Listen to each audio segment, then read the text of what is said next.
as the so focusing primarily on disabilities across all factors, and on the housing side of it, if you can talk a bit more on the service model of housing, and then what's the service design and how do you engage, and what's the size of houses do you go for? Typically, it's a group homes or a smaller size. So talk a bit more on housing service.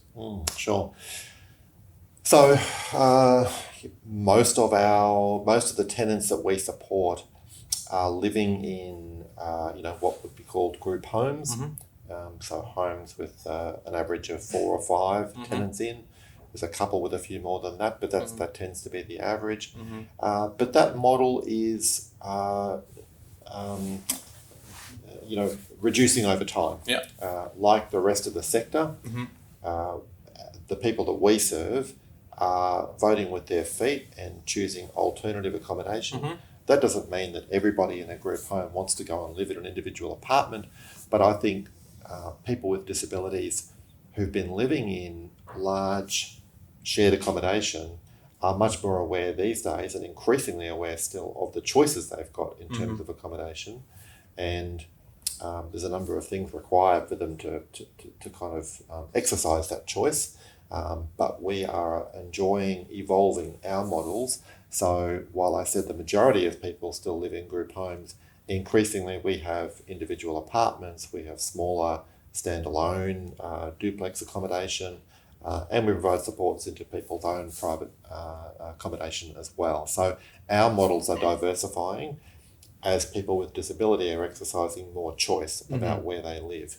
And we're keen to work with the NDIA and other providers and the people we serve to try to accelerate that process so that people do get to exercise full choice about where they live. And in terms of the varieties, and you talked about group homes, would you have SDA property in your portfolio? And are you in terms of the viewpoint, because people have stance on whether SDA works for them as an organization or a policy view on SDA? Sure. So about a third of the homes in which we provide support are owned by us, and we are the SDA provider. Our view, as I think it's the view across the sector, is that we are primarily a support provider.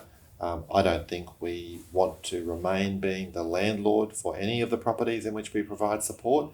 That's a legacy in which Urella has for a long time held those properties, and there's a process to work through with the tenants in those properties to find the right future state. There's not necessarily a quick solution for that.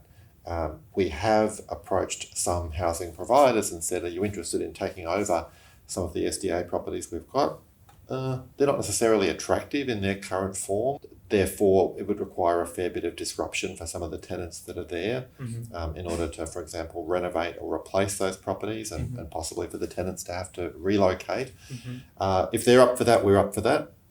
And as I say, we have a longer term view that ultimately we are a support provider, not a landlord.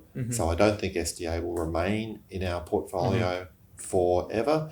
But it's there for now, and we'll work with the tenants we've got to try and get the best outcomes we can. I think it's glad to know that you have a strategy of the way you want to, stay away from any apparent conflicts, or it's very real value-driven decision making. Yeah.